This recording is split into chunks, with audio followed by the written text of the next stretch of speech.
Sa loob ng maliit at medyo luma ng fitting room ng Bridal Dreams Boutique sa Quiapo, nakatitig si Camille sa kanyang sarili sa salamin. Suot niya ang isang simpleng puting gown. Hindi ito galing sa sikat na designer at halatang luma na ang estilo ng lace sa laylayan. Pero para kay Camille, ito na ang pinakamagandang damit na naisuot niya sa buong buhay niya. Hinaplos niya ang tela sa kanyang baywang. 30 taong gulang na siya, isang simpleng florist na nag-aayos ng mga bulaklak sa lobby ng Villarama Grand Hotel at hindi niya akalain na darating ang araw na ito. Sa wakas, magiging misis na siya ni Jason Villarama. Napangiti siya ng mapait habang inaalala ang mga bulong-bulungan ng mga katrabaho niya. "Swerte mo, Camille," sabi nila. "Parang tumama ka sa loto." Isang hamak na ulila na pinalaki sa ampunan pakakasalan ang tagapagmana ng isa sa mga pinakamatagal ng hotel sa Maynila. Parang panaginip, bumukas ang pinto ng butik. Ang tunog ng kampanilya sa itaas ng pinto ay naghudyat ng pagdating ng kanyang hinihintay. Agad na humarap si Camille, puno ng excitement ang kanyang mga mata. "Jason, tignan mo. Ito yung sale na sinasabi ko sa'yo, 5,000 piso lang." Pero mukhang natigil ang kanyang boses. Ang nangiti sa kanyang mga labi ay dahan-dahang naglaho at napalitan ng kaba. Hindi lang si Jason ang dumating. Sa likuran ni Jason ay nakatayo ang isang babaeng kilalang-kilala ni Camille. Hindi dahil sa kabaitan nito, kundi sa takot na idinudulot nito sa lahat ng empleyado ng hotel. Si Doña Mercedes Villarama. Nakasuot ito ng itim na silk dress na tila papunta sa isang lamay at ang leeg nito ay pinalamutian ng makapal na kwintas na perlas. Ang tingin nito kay Camille ay parang nakakita ng ipis sa gitna ng malinis na hapagkainan. At sa tabi ni Doña Mercedes ay isang babaeng hindi kilala ni Camille pero halatang galing sa alta sosyedad. Matangkad, maputi at suot ang isang pulang designer dress na mas mahal pa siguro kaysa sa buong laman ng apartment ni Camille. "Ma'am Mercedes," nautal na bati ni Camille. Napatingin siya kay Jason. "Jason, anong ginagawa niyo rito?" Hindi makatingin ng diretso si Jason. Ang lalaking nangako sa kanya ng pag-ibig sa ilalim ng buwan noong nakaraang linggo ay nakayuko ngayon, pinaglalaruan ang susi ng kotse sa kanyang mga kamay na tila isang batang nahuli sa kalokohan. Si Doña Mercedes ang unang bumasag sa nakabibinging katahimikan. Ang boses niya ay hindi sumisigaw, pero puno ito ng lamig na tumagos hanggang sa buto ni Camille. "Akala ko ba, Jason, ay naipaliwanag mo na sa babaeng ito ang sitwasyon?" Tanong ni Doña Mercedes nang hindi man lang tumitingin sa anak. Ang mga mata niya ay nakapako kay Camille na may halong pandidiri. Lumapit siya ng ilang hakbang at hinawakan ang laylayan ng mumurahing gown na suot ni Camille. Polyester, magaspang, at ang tahi parang gawa ng isang bulag. Ito ba ang isusuot ng magiging may bahay ng CEO ng Villarama Grand? Nakakahiya. Binitiwan niya ang tela na parang may nakahawang sakit at pagkatapos ay nagpunas ng kamay gamit ang isang panyong seda. "Ma'am, wag naman po kayong magsalita ng ganyan." Nanginginig na sagot ni Camille. Tumingin siya kay Jason, naghahanap ng kakampi. "Jason, sabihin mo sa kanila. Sabihin mo na mahal natin ang isa't isa. Di ba sabi mo sa akin kahit simple lang ang kasal, basta magkasama tayo?" Sa wakas ay nag-angat ng tingin si Jason, pero walang pagmamahal sa mga mata niya.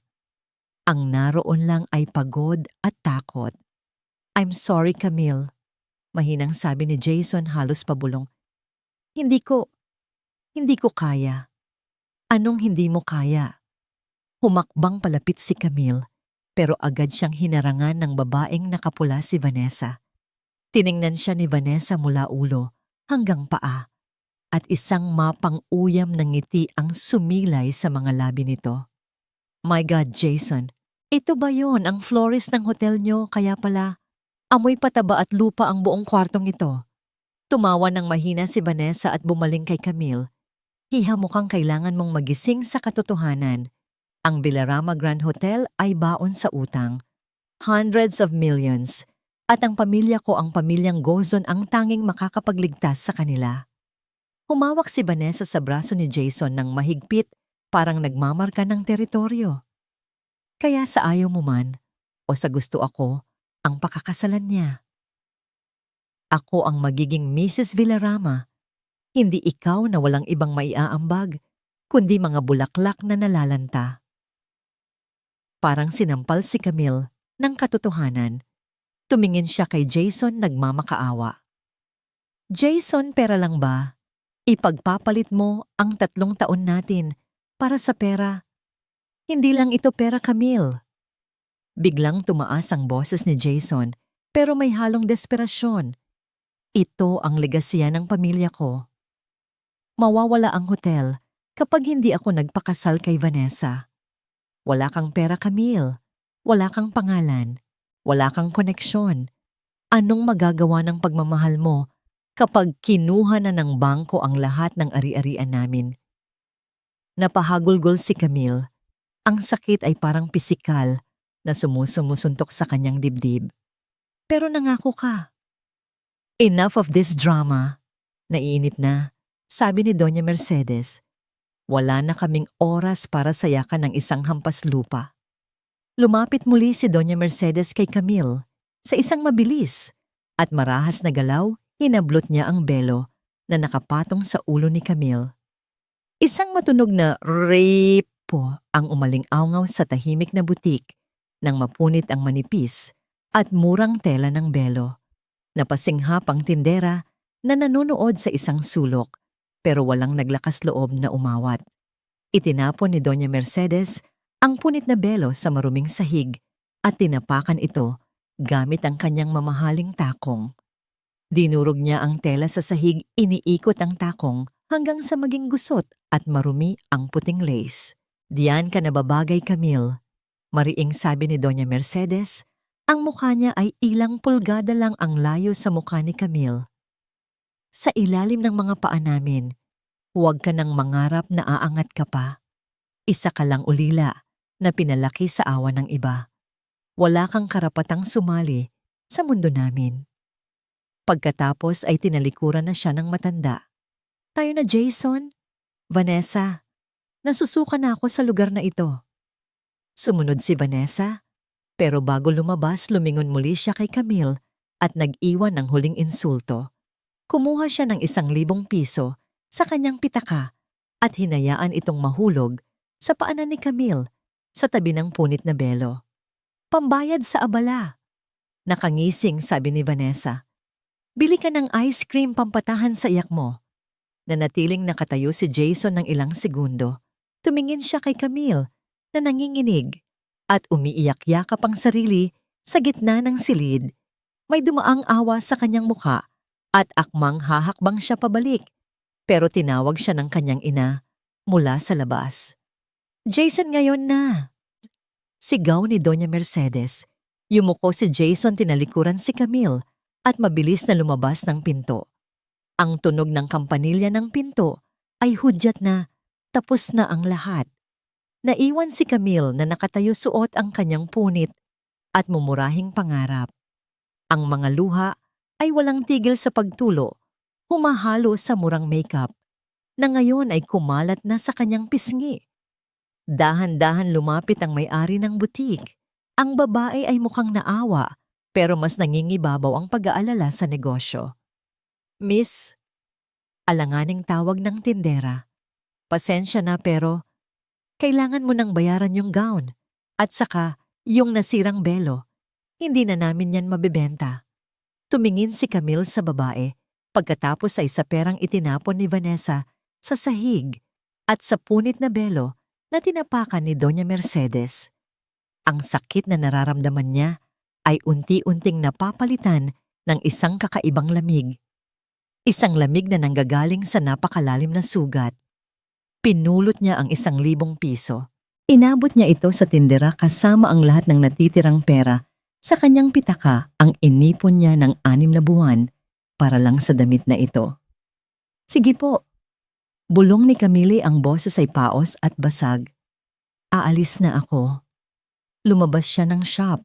Sa labas bumubuhos ang malakas na ulan sa Quiapo. Walang dalang payong naglakad si Camille sa gitna ng baha at putik. Ang puting gown ay mabilis na naging kulay abo, bumibigat sa bawat hakbang dahil sa tubig ulan, parang kadena na humihila sa kanya pababa.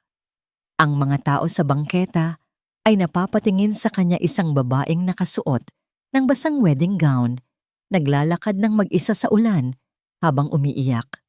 Para siyang isang multo ng kalungkutan. Pero sa loob ng kanyang isipan, habang nararamdaman niya ang lamig ng ulan at ang hapdi ng pagtakwil isang bagong damdamin ang nagsisimulang mabuo. Hindi na lang ito sakit, galit na ito. Galit sa sarili niya dahil naniwala siya.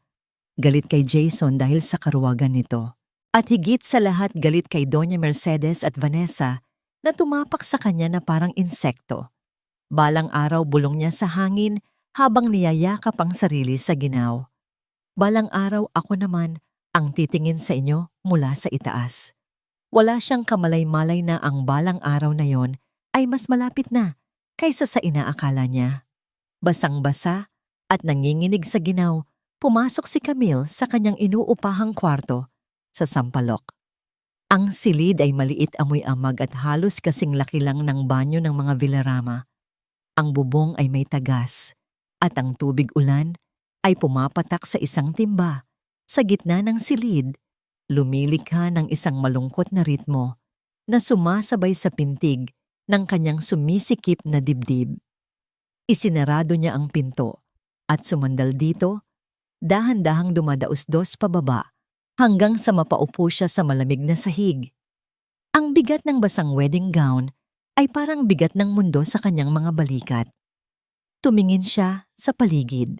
Sa maliit na mesa naroon ang mga diwaddi wedding invitation na siya mismo ang gumawa gamit ang murang papel at printer sa internet cafe. Naroon ang isang pares ng sapatos na binili niya sa ukay-ukay at nilagyan ng glitters para magmukhang bago. Ang bawat sulok ng kwartong yon ay puno ng pag-asa, isang pag-asang dinurog at itinapon sa putikan ng mga taong akala niya ay magiging pamilya niya. Tumayo si Camille puno ng galit na biglang sumiklab sa kanyang dibdib. Hinubad niya ang basang gown ng marahas. Halos mapunit ang zipper sa likod dahil sa puwersa ng paghila niya. Inihagis niya ang damit sa sahig at tinitigan ito. Ang puting tela na kanina ay simbolo ng kanyang pangarap ngayon ay mukha ng basahan, marumi-gusot at walang halaga. Kinuha niya ang gunting sa ibabaw ng kanyang sewing kit. Nanginginig ang kanyang mga kamay habang itinataas ang gunting. Gusto niyang sirain ang lahat. Gusto niyang gupitin ang damit hanggang sa maging pira-piraso ito, tulad ng ginawa nila sa puso niya. Akmang ibabaon na niya ang talim ng gunting sa tela nang biglang tumunog ang kanyang cellphone. Ang tunog ay matinis at nakakagulat sa gitna ng katahimikan. Huminto si Camille humihingal. Tinitigan niya ang screen. Sister Rosario. Bumuntong hininga siya at pinilit pakalmahin ang sarili. Si Sister Rosario ang tumayong ina niya sa bahay Aruga, ang ampunan kung saan siya lumaki. Siya lang ang taong tunay na nagmamahal kay Camille. Sinagot niya ang tawag. Hello, sister. Sinubukan niyang gawing normal ang boses niya, pero basag pa rin ito. Camille, anak. Ang boses ng madre ay puno ng pag-aalala, pero may halong kakaibang urgency. Nasaan ka? Umiiyak ka ba? Wala po ito, sister. Napuwing lang. Pagsisinungaling ni Camille habang pinapahid ang luha. Bakit po kayo napatawag ng ganitong oras? May problema po ba sa mga bata? Hindi walang problema sa mga bata. Pero kailangan mong pumunta dito sa ampunan. Ngayon na. Kumunot ang noo ni Camille.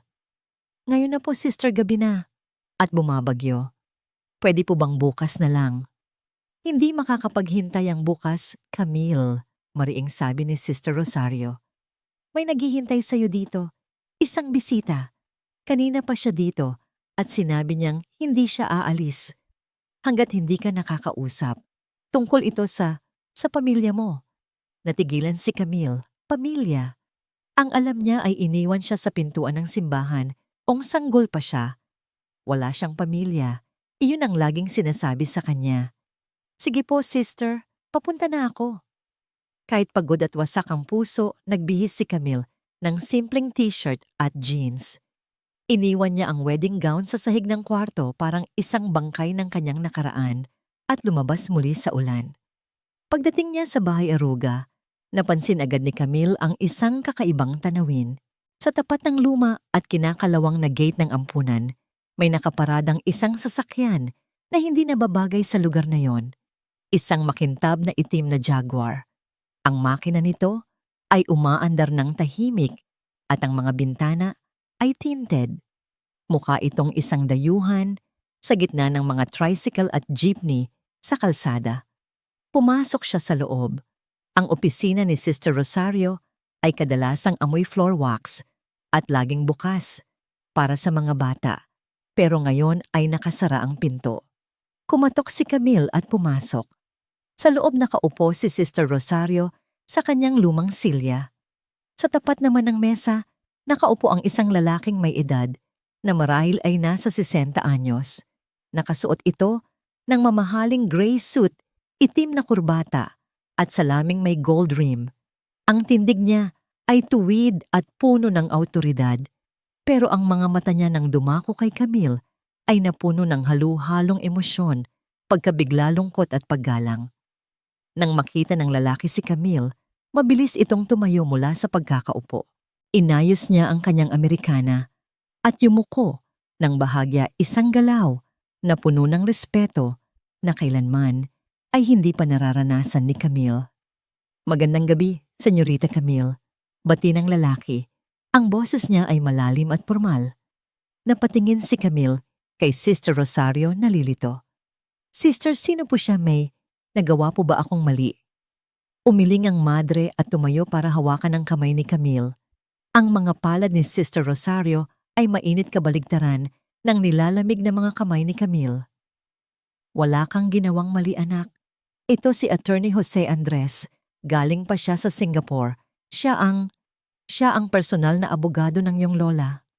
Lola? Kumunot ang noo ni Camille. Sister, alam niyo naman po ang kwento ko. Iniwan ako sa labas ng simbahan. Wala akong kilalang lola. Hindi ka basta iniwan, Camille. Singit ni Attorney Andres. Lumapit siya at iniabot ang isang lumang litrato na nakapaloob sa isang silver frame. Itinago ka. Inilayo ka para protektahan. Kinuha ni Camille ang litrato. Sa larawan may isang babaeng nakatayo sa harap ng isang malaking gusali. Ang babae ay mukhang istrikto matapang at puno ng dignidad. Pero ang nakapukaw sa atensyon ni Camille ay ang mga mata nito. Ang mga mata ng babae sa litrato ay kaparehong-kapareho ng mga mata ni Camille. Siya si Doña Remedios Montemayor, pagpapakilala ni Attorney Andres. Isa sa pinakamayamang negosyante sa Southeast Asia. Siya ang nagmamay-ari ng Montemayor Holdings, isang imperyo yun ng real estate na nakabase sa Singapore. Napailing si Camille. Nagkakamali po kayo. Isang hamak na florist lang ako. Kanina lang itinapon ako palabas ng isang butik dahil wala akong pera pambayad sa sirang belo. Paano ako magiging apo ng isang bilyonaryo? Dahil ang nanay mo ang kaisa-isang anak ni Doña Remedios ay umibig sa isang lalaking hindi tanggap ng pamilya. Paliwanag ni Sister Rosario ng mahinahon. Tumakas sila papuntang Maynila, pero namatay sila sa isang aksidente noong sanggol ka pa lang. Bago mangyari iyon, naibilin ka nila sa akin. Ang akala ng lola mo, kasamang namatay ang apo niya sa aksidente. Nagpatuloy si Attorney Andres, ang boses ay seryoso. 20 taon kanyang hinanap, senyorita. Noong nalaman niyang buhay ka, gusto ka na niyang kunin agad. Pero nagkasakit siya ng malubha. At bago siya pumanaw noong nakaraang linggo, iniwan niya ang lahat ng mayroon siya sa nag-iisang kadugo na natitira sa kanya. Sa'yo. Ibinaba ni Attorney Andres ang isang makapal na folder sa ibabaw ng mesa. Binuksan niya ito at tumambad ang mga dokumento na puno ng mga selyo at pirma. Lahat ng ito, sabi ng abogado habang itinuturo ang mga dokumento ay sayo na ngayon. Mga lupa, mga gusali, mga investments at bank accounts na nagkakahalaga ng bilyon-bilyong piso. Napaupo si Camille sa silya, hilo at hindi makapaniwala. Kanina lang umiiyak siya dahil sa 1,000 piso na itinapon sa kanya ni Vanessa. Ngayon, sinasabihan siyang siya ang may-ari ng isang imperyo. Bakit ngayon lang? Tanong ni Camille. Ang boses ay nanginginig sa galit at sakit. Kung mayaman pala ako, bakit hinayaan niyo akong lumaking mahirap? Bakit hinayaan niyo akong apihin ng mga tao? Tulad ni na Mercedes Villarama. Dahil iyon ang huling bili ng lola mo, sagot ni Andres. Gusto niyang lumaki ka na may matibay na pundasyon malayo sa lason ng kayamanan. Hanggang sa tumuntong ka ng 30 anyos. Gusto niyang maranasan mo ang buhay ng ordinaryong tao para kapag hawak mo na ang kapangyarihan, alam mo kung paano ito gamitin ng tama. Tinitigan ni Attorney Andres si Camille ng diretso sa mata. At mukhang tama ang timing namin. Nabalitaan ko ang nangyari kanina sa butik. Ang pamilya Villarama. Tinatrato ka nilang parang basura dahil wala kang pera, tama ba? Tumango si Camille, ang luha ay muling namuo sa kanyang mga mata.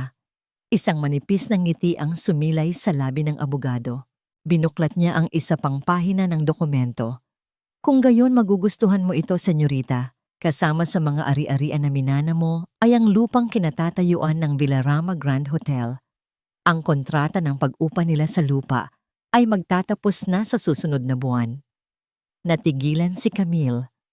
Ang Villarama Grand Hotel, ang pagmamalaki ni Doña Mercedes, ang legasya na ipinagpalit ni Jason sa kanya, ang buong istruktura ay nakatayo sa lupa na ngayon ay pagmamay-ari na ni Camille. Ibig sabihin, bulong ni Camille, unti-unting pumapasok sa isip niya ang kapangyarihang hawak niya. Ibig sabihin, pagtatapos ni Attorney Andres, hawak mo ang leeg ng pamilyang umapi sa'yo. Ikaw ang magpapasya kung mananatiling nakatayo ang hotel na yon o kung magiging abo ang lahat ng ipinagmamalaki nila. Inabot ni Attorney Andres ang isang mamahaling ballpen kay Camille. Pirmahan mo ito, Camille Montemayor, at simulan natin ang pagbabago ng iyong tadhana. Tumingin si Camille sa ballpen, pagkatapos ay sa litrato ng kanyang lola, at huli sa bintana, kung saan makikita ang malakas na ulan sa labas. Naalala niya ang mukha ni Doña Mercedes habang tinatapakan ng kanyang belo. Naalala niya ang tawa ni Vanessa. Naalala niya ang pagtalikod ni Jason. Dahan-dahan na wala ang takot sa kanyang puso. Ang pumalit ay isang malamig na determinasyon. Kinuha niya ang ballpen. Mahigpit ang hawak niya rito. Handa na ako, sabi ni Camille.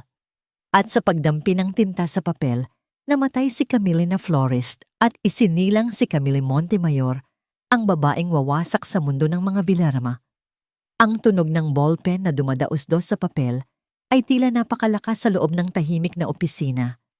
Ibinaba ni Camille ang pluma matapos ilagay ang kanyang huling pirma. Camille Montemayor. Tinitigan niya ang pangalang iyon.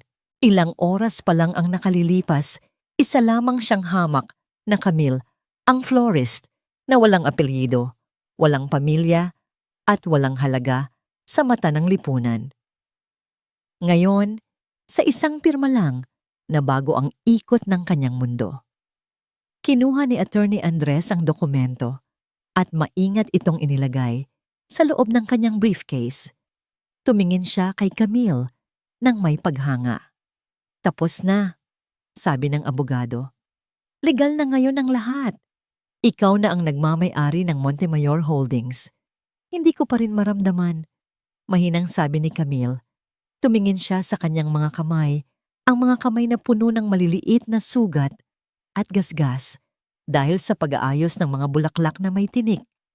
Pakiramdam ko ay panaginip lang ito at gigising ako anumang oras sa aking tumutulong kwarto. Hindi ito panaginip, senyorita, sagot ni Andres. Tumayo siya at lumapit sa isang malaking mapa na nakalatag sa mesa. At para patunayan iyon, Kailangan mong makita kung ano talaga ang minana mo. Hindi lang ito pera sa bangko. Ito ay kapangyarihan. Sinimulan ni Andres ang pagpapaliwanag. Itinuro niya ang mga larawan ng matataas na gusali sa Singapore, mga luxury resort sa Palawan, at mga commercial complex sa Makati. Habang nagsasalita ang abogado, unti-unting lumalaki ang mga mata ni Camille. Ang yaman ng kanyang lola ay hindi lang basta mayaman ito, ay yaman na kayang bumili ng gobyerno kung gugustuhin nito. Pero may isang folder na sadyang ibinukod si Andres, isang folder na kulay pula. Ito, sabi ni Andres, ang boses ay naging mas seryoso. Ito ang asset na sa tingin ko ay pinaka-interesado ka sa ngayon. Binuksan niya ang folder. Sa loob ay may isang lumang kontrata na naninilaw na ang papel at isang aerial photo ng isang pamilyar na gusali. Ang Villarama Grand Hotel. Napasinghap si Camille. Bakit? Bakit nasa iyo ang mga papeles ng hotel ni na Jason? Hindi sa kanila ang hotel, Camille. Pagtatama ni Andres. Ang gusali, oo sila ang nagpatayo. 50 taon na ang nakakaraan. Pero ang lupa, ang 3 ektaryang lupain sa gitna ng Roxas Boulevard, kung saan nakatayo ang kanilang kaharian. Pag-aari iyon ng iyong lola. Pag-aari mo na ngayon. Kinuha ni Camille ang kontrata. Binasa niya ang mga detalye. Lease agreement. Term 50 years. Lessor Remedios Montemayor. Lessee Villarama Corporation. Basahin mo ang petsa ng expiration utos ni Andres. Hinanap ni Camille ang petsa sa ibaba ng pahina. Nanlaki ang kanyang mga mata nang makita ito. October 15, 2024. Basa niya. Sa susunod na buwan na ito. Eksakto. Tumango si Andres. Isinandal niya ang kanyang likod sa silya at pinagsalikop ang mga daliri. 50 taon na ang nakakaraan ng ama ni Doña Mercedes ay nakiusap sa iyong lola na paupahan sa kanila ang lupa sa napakamurang halaga dahil magkaibigan sila noon. Pumayag ang iyong lola. Pero sa paglipas ng panahon nakalimutan ng mga Villarama kung sino ang tunay na may-ari. Umakto sila na parang hari at reyna habang ang tunay na reyna ay nanonood lang mula sa malayo. Biglang naalala ni Camille ang nangyari sa butik. Ang pagtapak ni Doña Mercedes sa kanyang belo, ang panlalait ni Vanessa, ang sabi ni Jason na kailangan nila ng pera para iligtas ang hotel.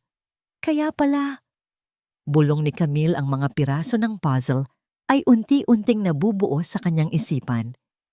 Kaya desperado si Jason na magpakasal kay Vanessa.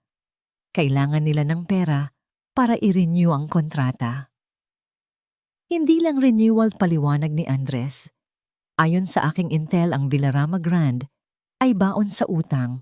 Ang plano nila ay gamitin ang lupa bilang kolateral para makautang ng malaki sa bangko ng pamilya ni Vanessa Gozon. Pero hindi nila magagawa yon kung hindi sa kanila ang lupa o kung hindi nila mapapahaba ang lease contract. Ngumiti ng malamig si Andres. Sa madaling salita, Senyorita Camille, ang kinabukasan ng pamilya Villarama ay nakasalalay sa isang pirma mo. Natahimik si Camille. Hinawakan niya ang folder. Ang bigat nito sa kanyang kamay ay tila nagbago. Hindi na ito papel lang. Ito ay sandata. Sa loob ng 3 taon, nagtrabaho siya sa hotel na yon. Ilang beses siyang minaliit ni Doña Mercedes kapag nakikita siyang nag-aayos ng bulaklak sa lobby. Ilang beses siyang pinaalalahanan na siya ay hampas lupa at walang pinag-aralan. Pero sa lahat ng panahon na yon, si Camille pala ang may-ari ng lupang tinatapakan ni Doña Mercedes. Ang bawat hakbang ng matandang yon, ang bawat party na inorganisa nila, ang bawat gabing natutulog sila, nang mahimbing, lahat ng iyon ay dahil sa pahintulot ng pamilya ni Camille. Isang mapait na tawa ang kumawala sa mga labi ni Camille. Nakakatawa. Tinawag nila akong walang halaga. Pero kung wala ako, wala rin sila. Ano ang gusto mong gawin, senyorita? Tanong ni Andres. Pwede nating ipadala ang notice of eviction bukas na bukas din. Pwede natin silang palayasin sa loob ng 30 araw. Umiling si Camille. Ang apoy ng galit sa kanyang dibdib ay hindi na nagliliyab ng padalos-dalos. Ito ay naging isang malamig at kalkuladong apoy. Masyadong madali iyon, attorney, sabi ni Camille habang nakatingin sa larawan ng hotel. Kung palalayasin ko sila agad, magugulat lang sila. Gusto kong maramdaman nila ang takot. Gusto kong maranasan nila ang mawalan ng pag-asa tulad ng ipinaramdam nila sa akin kanina. Isinara niya ang folder ng marahan. Hayaan mong umasa sila na maililigtas nila ang hotel sa pamamagitan ng kasal nina Jason at Vanessa. Hayaan mong magdiwang sila at kapag nasa tuktok na sila ng kanilang kasiyahan, doon ko hihilahin ang alpombra sa paanan nila. Tumango si Andres halatang nasisiyahan sa nakikita niyang tapang sa kanyang bagong boss. Kung gayon, kailangan nating maghanda. Hindi ka pwedeng humarap sa kanila bilang si Camille na florist. Kailangan mong humarap bilang si Camille Montemayor, ang chairman ng Montemayor Holdings. Tumingin si Andres sa kanyang relo. May private jet na naghihintay sa hangar. Dadalhin kita sa Singapore ngayong gabi. Sa loob ng 1 linggo, tuturuan kita ng lahat ng kailangan mong malaman. Paano maglakad, paano magsalita, paano magpatakbo ng bilyong-pisong negosyo, at paano durugin ang iyong mga kaaway nang hindi nadudumihan ang iyong mga kamay. Tumayo si Camille. Tumingin siya kay Sister Rosario na tahimik na nakamasid sa sulok. Sister, tawag ni Camille. Babalik ako. At pangako hinding-hindi na magugutom o mamomroblema ang ampunang ito. Lumapit ang madre at niyakap siya ng mahigpit. Mag-ingat ka, anak. Huwag mong hayaang kainin ng galit ang puso mo. Gamitin mo ang kapangyarihan para sa tama. Gagamitin ko ito para sa katarungan, sister, bulong ni Camille. Humarap siya kay Attorney Andres. Ang kanyang mga mata na kanina ay puno ng luha ngayon, ay tuyo na at matalim. Tara na, attorney. Marami tayong kailangang gawin. Lumabas sila ng opisina. Tumigil na ang ulan. Ang hangin ay sariwa at malamig. Sumakay si Camille sa itim na Jaguar. Habang umaandar ang sasakyan palayo sa lugar ng kanyang pagkabata, hindi na siya lumingon pabalik. Ang dating Camille ay namatay na, kasama ng punit na belo sa sahig ng butik. Ang babaeng nakaupo sa loob ng kotseng yon ay isang bagong nilalang, isang bagyo na paparating sa buhay ng mga Villarama. Ang Singapore ay kumikinang sa ilalim ng gabi. Mula sa 50 palapag ng Montemayor Tower, tanaw ni Camille ang buong Marina Bay. Ang mga ilaw ng syudad ay parang mga bituin na inilatag sa kanyang paanan, isang tanawin na dati ay nakikita lang niya sa mga postcard na itinatapon ng mga mayayamang bisita sa hotel. Ito ang iyong kaharian, Camille, wika ni Attorney Andres habang nakatayo sa kanyang likuran. At ikaw ang reyna. Humarap si Camille. Nasa loob sila ng penthouse suite na dating opisina at tirahan ng kanyang lola. Ang bawat sulok ay sumisigaw ng kapangyarihan, mga pader na gawa sa marble, mga painting na nagkakahalaga ng milyon-milyon at isang malaking mahogany desk kung saan pinirmahan ni Doña Remedios ang mga kontrata na bumago sa skyline ng Asia. Pero sa kabila ng karangyaan, naramdaman ni Camille ang kanyang kaliitan. Nakasuot pa rin siya ng simpleng t-shirt at jeans. Ang kanyang buhok ay nakatali ng isang mumurahing goma. Ang kanyang mga kuko ay maikli at hindi pantay. Attorney, mahinang sabi ni Camille, paano ko ito gagawin? 1 linggo. Paano ako magiging isang CEO sa loob ng 1 linggo? Kahapon lang namomroblema ako kung paano pagkakasyahin ang sweldo ko sa pagkain. Lumapit si Andres. Ang kanyang mukha ay seryoso, walang halong awa. Hindi kita tuturuang maging CEO sa loob ng 1 linggo, Camille. Ang mga MBA graduate ay nag-aaral ng 2 taon para dyan. Ang ituturo ko sa'yo ay kung paano umakto na parang ikaw ang may-ari ng mundo. Dahil sa negosyo ang perception ay realidad. Pumalakpak si Andres ng 2 beses. Bumukas ang pinto at pumasok ang isang grupo ng mga tao. Isang stylist, isang speech coach, isang posture expert at isang team ng mga mananahi. Simulan natin sa pagpatay sa dating Camille, utos ni Andres. Ang sumunod na mga araw ay isang impyerno ng pagbabago. Unang hinarap ang kanyang anyo. Si Camille ay pinaupo sa harap ng isang malaking salamin. Hinawakan ng stylist ang mahaba at medyo kulot niyang buhok. Ang buhok na ito ay sumisimbolo sa pagiging sunod-sunuran komento ng stylist sa Ingles habang sinusuri ang mga dulo nito. Masyadong mabait, masyadong provincial. Tumingin si Camille sa salamin. Nakita niya ang babaeng minahal ni Jason, ang babaeng handang maghintay, handang magtiis, handang magpakumbaba. Ang babaeng iniwan sa ere. Gupitin mo. Matigas na utos ni Camille. Sigurado ka ba, ma'am? Gupitin mo lahat. Sa bawat bagsak ng kanyang buhok sa sahig, pakiramdam ni Camille ay nababawasan ang bigat sa kanyang dibdib. Nang matapos, ibang babae na ang nakatingin sa kanya sa salamin. Ang kanyang buhok ay isa ng sharp bob cut na hanggang panga ang haba, makintab at tuwid. Ang gupit na ito ay nagbigay diin sa kanyang mahabang leeg at matatalim na mata. Wala na ang maamong florist. Ang nakikita niya ay isang babaeng hindi marunong magpatawad. Sumunod ang kanyang pananamit. Ang mga lumang jeans at t-shirt ay sinunog literal na sinunog ayon sa utos ni Andres bilang isang ritual ng paglimot. Pinalitan ito ng mga tailored suits galing sa Paris at Milan. Puti, itim at pula. Walang bulaklak na pattern. Walang lace.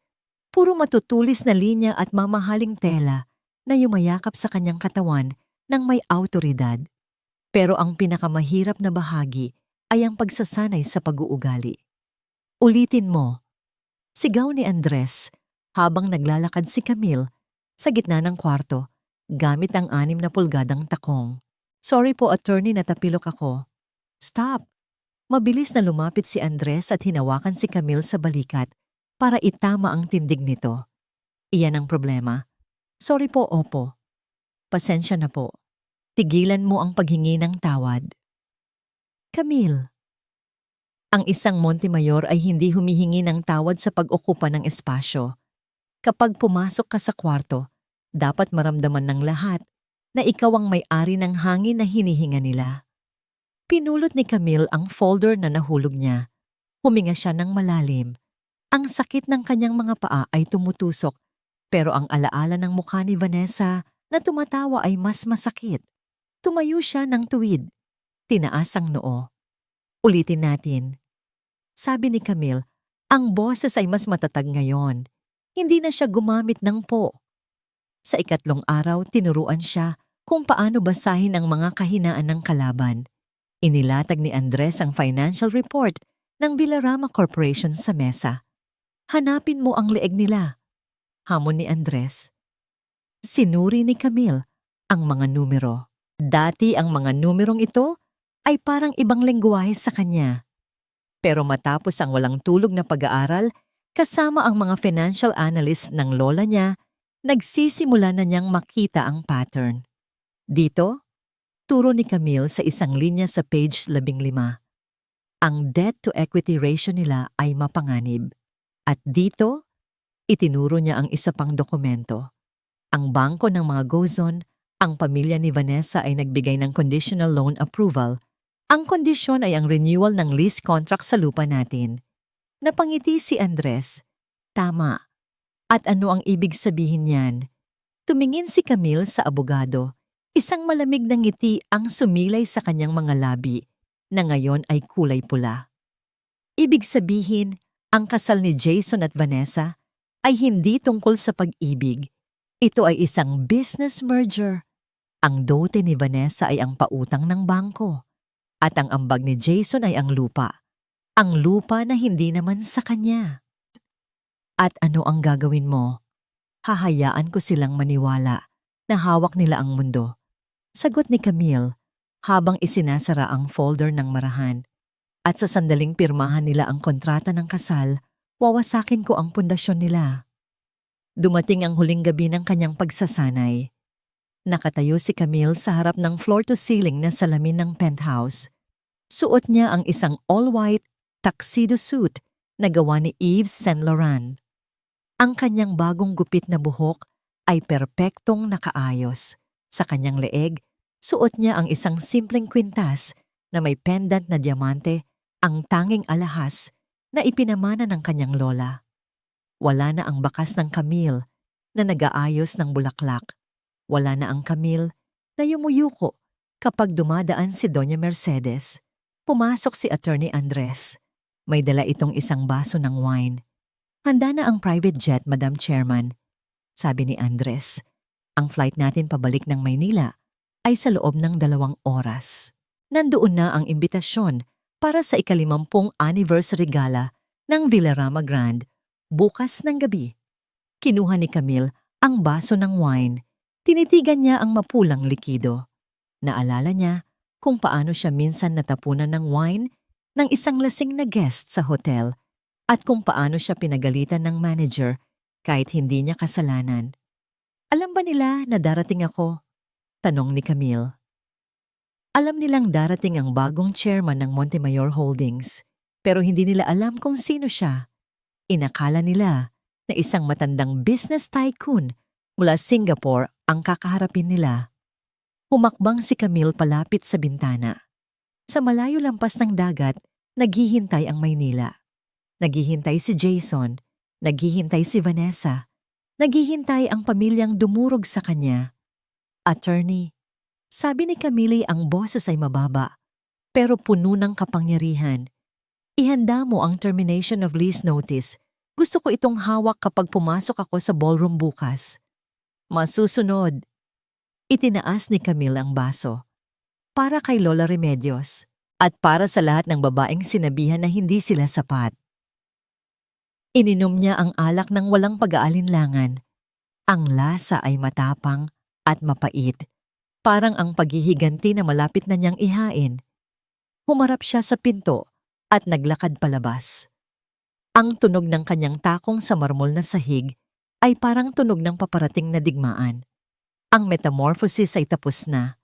Ang paru-paro ay naging isang lawin at handa na itong mangaso. Ang Grand Ballroom ng Villarama Hotel ay kumikinang sa karangyaan ngayong gabi. Ang tema ay Golden Legacy, isang pagdiriwang ng ika-50 anibersaryo ng hotel. Ang mga chandelier na kristal ay bagong linis. Ang mga bulaklak ay inangkat pa mula sa Holland at ang champagne ay walang tigil sa pagdaloy. Sa gitna ng bulwagan, nakatayo si Doña Mercedes Villarama. Suot niya ang isang gold gown na puno ng sequins at sa kanyang leeg ay nakasabit ang isang kwintas ng brilyante na alam ni Jason ay hiniram lang nila sa isang jewelry shop kapalit ng sponsorship.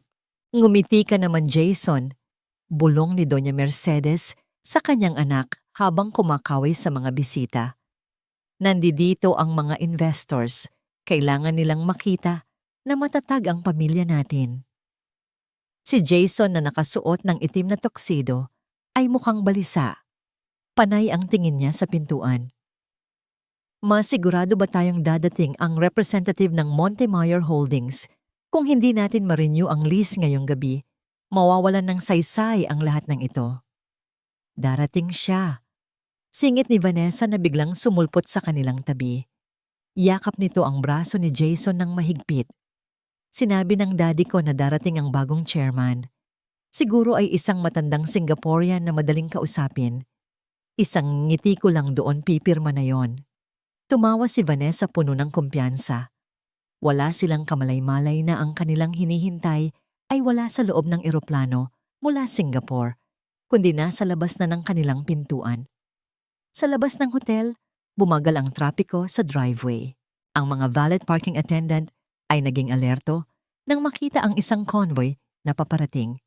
Hindi ito mga ordinaryong taxi o grab car.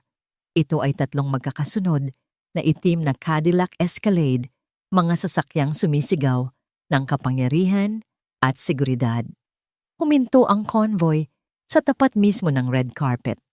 Agad na lumapit ang head of security at ang floor manager na si Mr. Santos. Si Mr. Santos, ang dating boss ni Camille, ang taong laging sumisigaw sa kanya kapag may isang kelot na nalalanta sa vice. "Sino yan?" tanong ni Mr. Santos sa security. "Wala sa VI please ang ganyang sasakyan." Bumukas ang pinto ng gitnang sasakyan. Unang lumabas ang isang pares ng sapatos, Christian Louboutin Stiletto Heels na kulay itim. Ang pulang ilalim nito ay kasing pula ng dugo. Sumunod na lumabas ang isang babaeng nakasuot ng impeccable white tuxedo suit. Walang suot na gown ng babae. Sa dagat ng mga babaeng nakadress at puno ng burloloy, ang kanyang suot na panlalaking hiwa pero pambabaeng hubog ay agaw atensyon. Ang kanyang buhok ay maikli at matalim. Ang kanyang mukha ay natatakpan ng isang malaking designer sunglasses kahit gabi na. Natahimik ang mga tao sa labas. Ang aura ng babae ay nakakatakot. Naglakad siya patungo sa entrance. Sa kanyang likuran, sumunod si Attorney Andres at 2 bodyguards na mukhang mga pader na naglalakad. Hinarang siya ni Mr. Santos sa may pintuan. "Excuse me, ma'am," sabi ni Mr. Santos, medyo kinakabahan pero sinusubukang maging maautoridad. "Invitation only ang event na ito. Kung wala kayong pass, hindi kayo pwedeng pumasok." Dahan-dahang tinanggal ng babae ang kanyang salamin. Tinitigan niya si Mr. Santos. Ang mga mata niya ay pamilyar, pero ang lamig na nasa loob nito ay bago. Nanlaki ang mga mata ni Mr. Santos. Napaatras siya ng isang hakbang. "Si Camille," nauutal na tanong ng manager. "Ikaw ba yan?" Hindi sumagot si Camille. Tinitigan lang niya ang manager mula ulo hanggang paa na parang sinusuri kung karapat-dapat ba itong kausapin. Biglang nagbago ang timpla ng mukha ni Mr. Santos. Mula sa gulat na palitan ito ng inis at paghamak, bumalik ang dati niyang ugali sa pagtrato kay Camille. "Ikaw nga asik ni Mr. Santos. Ang kapal din ng mukha mong bumalik dito. Anong ginagawa mo? Naka-costume ka pa. Akala mo ba, porket nagpagupit ka at nagsuot ng suit, makakapasok ka na dito para guluhin ang engagement ni Sir Jason?" Senyales ni Mr. Santos sa mga security guards. "Ilalabas niyo ang babaeng ito. Bawal ang mga ex-employees dito, lalo na ang mga desperadang ex-girlfriend." Akmang hahawakan ng security guard ang braso ni Camille nang biglang humarang ang bodyguard ni Camille. Sa isang mabilis na galaw na itulak ng bodyguard ang security guard palayo nang hindi man lang pinapawisan. "Don't touch her," babala ni Attorney Andres sa malalim na boses. "Tumawag kayo ng pulis." Sigaw ni Mr. Santos na mumula na ang muka. "Trespassing ito. Camille, umalis ka na bago ka pa mapahiya. Lalo. Bumalik ka na sa pagtitinda ng bulaklak sa palengke." Sa wakas nagsalita si Camille. Ang boses niya ay mahinahon mababa at makinis malayo sa boses ng babaeng dating nagmamakaawa para sa day off. "Tapos ka na ba, Mr. Santos mo?" tanong ni Camille. May inilabas siyang isang bagay mula sa bulsa ng kanyang puting suit. Isang maliit na business card holder na gawa sa ginto. Kumuha siya ng isang card, isang itim na card na may gold na letra.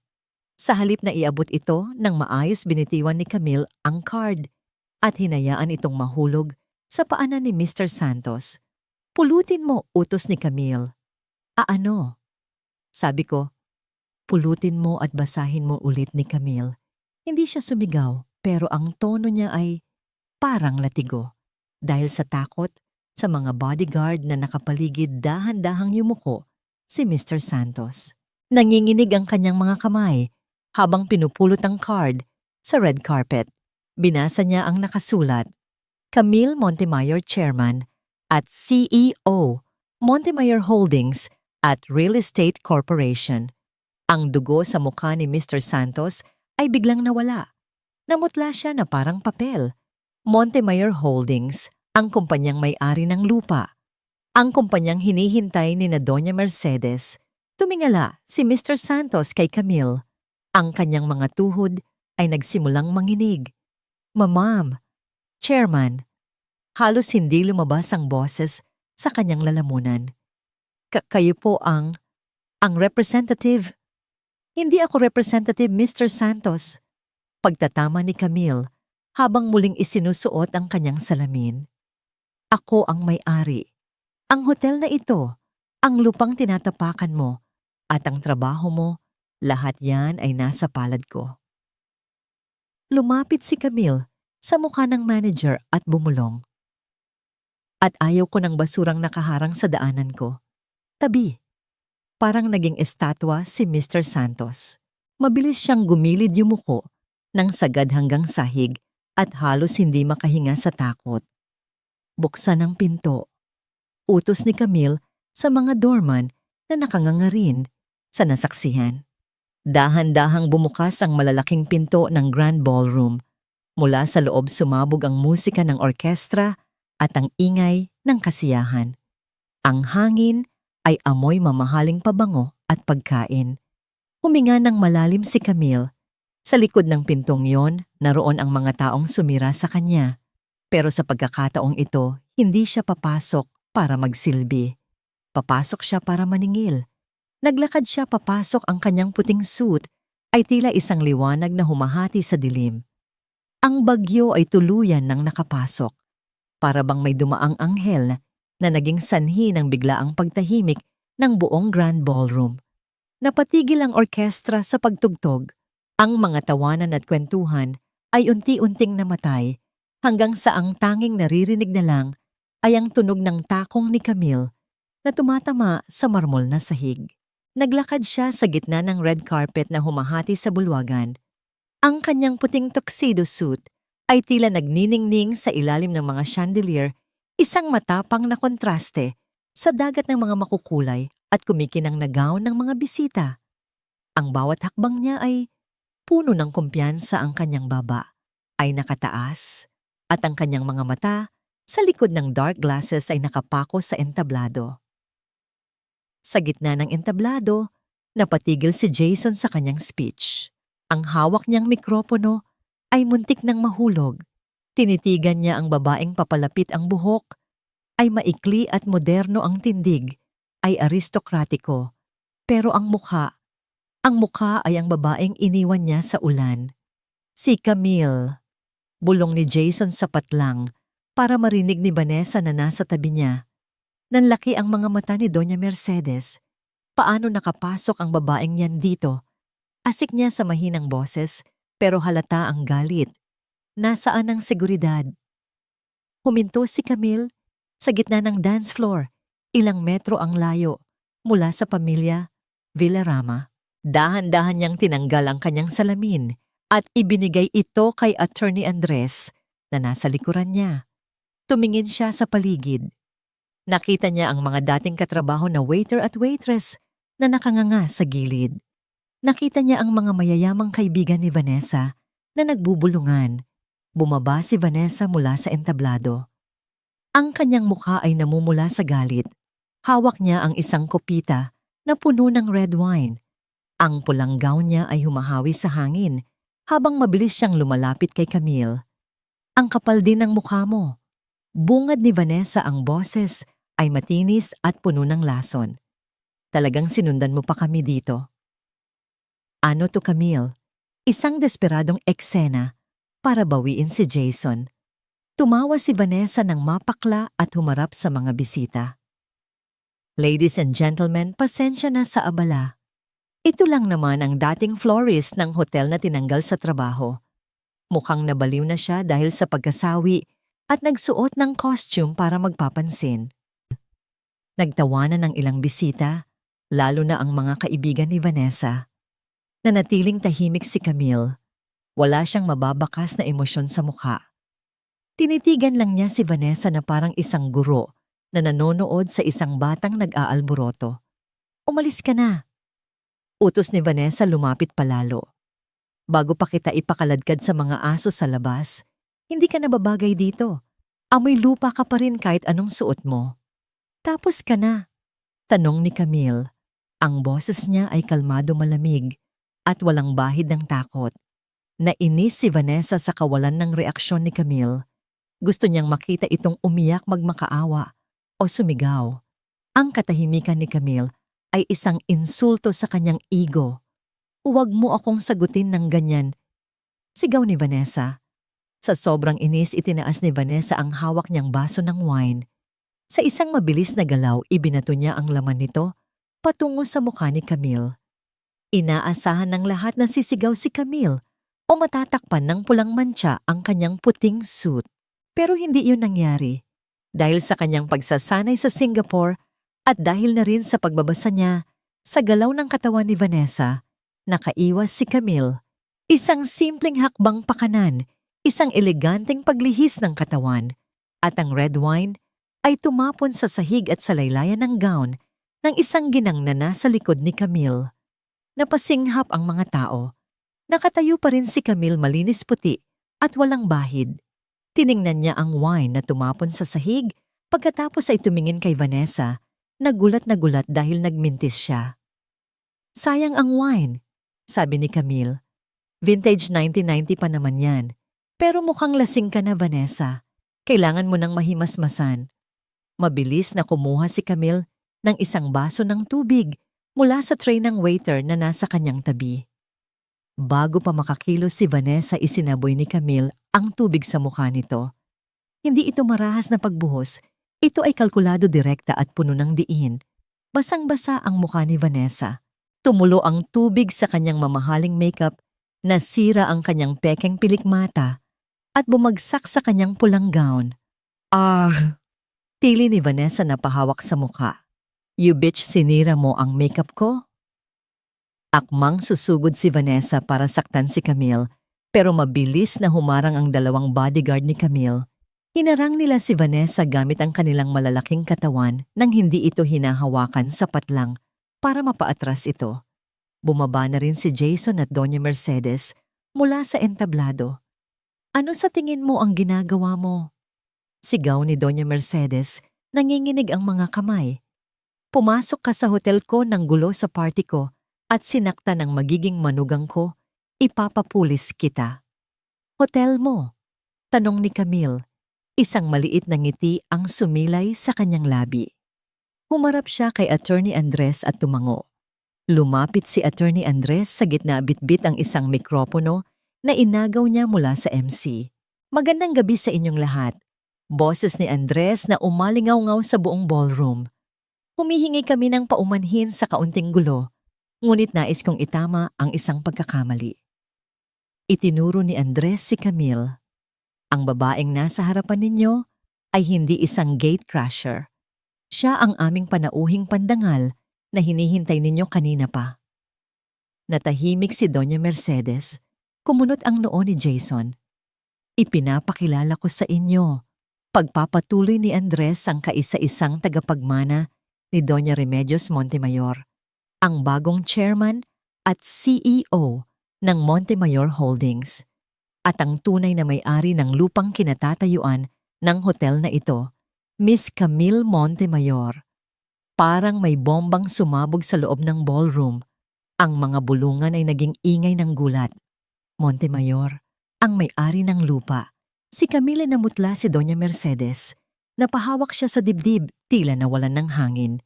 Tumingin siya kay Camille, ang babaeng tinawakan niya ng belo kahapon, at ngayon ay nakatayo sa harap niya bilang kanyang Panginoon. Tumingin si Jason kay Camille, ang kanyang mga mata ay puno ng shock at takot. Camille, ikaw ang chairman. Lumapit si Camille kay Jason. Ang distansya ng kanilang mukha ay malapit, pero ang distansya ng kanilang mundo ay milya-milya na. Nasurpresa ba kayo? Tanong ni Camille ng mahinahon. Tumingin siya kay Doña Mercedes. Sabi niyo kahapon, wala akong karapatang sumali sa mundo niyo dahil wala akong pera, pangalan o koneksyon. Naglakad si Camille palapit sa mikropono. Ngayon nasa akin ang pera, nasa akin ang pangalan, at ang koneksyon, Itinaas niya ang hawak niyang folder, ang termination of lease notice. Ang tanging koneksyon na meron kayo sa hotel na ito ay ang kontratang hawak ko. At sa tingin ko, Mrs. Villarama, kailangan nating mag-usap tungkol sa eviction. Binitawan ni Camille ang mikropono. Ang tunog ng thud ay nagsilbing tuldok sa kanyang deklarasyon. Iniwan niyang tulala ang buong pamilya Villarama. Sa gitna ng dance floor, basang-basa si Vanessa. Nanginginig si Mercedes at wasak si Jason. Habang ang buong alta sosyedad ng Maynila ay nanonood sa pagbagsak ng kanilang imperyo. 9:09 ng umaga. Ang conference room ng Montemayor Tower sa Makati ay balot ng katahimikan na mas malamig pa sa hangin mula sa aircon. Ang mahabang mesa na gawa sa mahogany ay kumikintab at sa dulo nito ay nakaupo ang pamilya Villarama.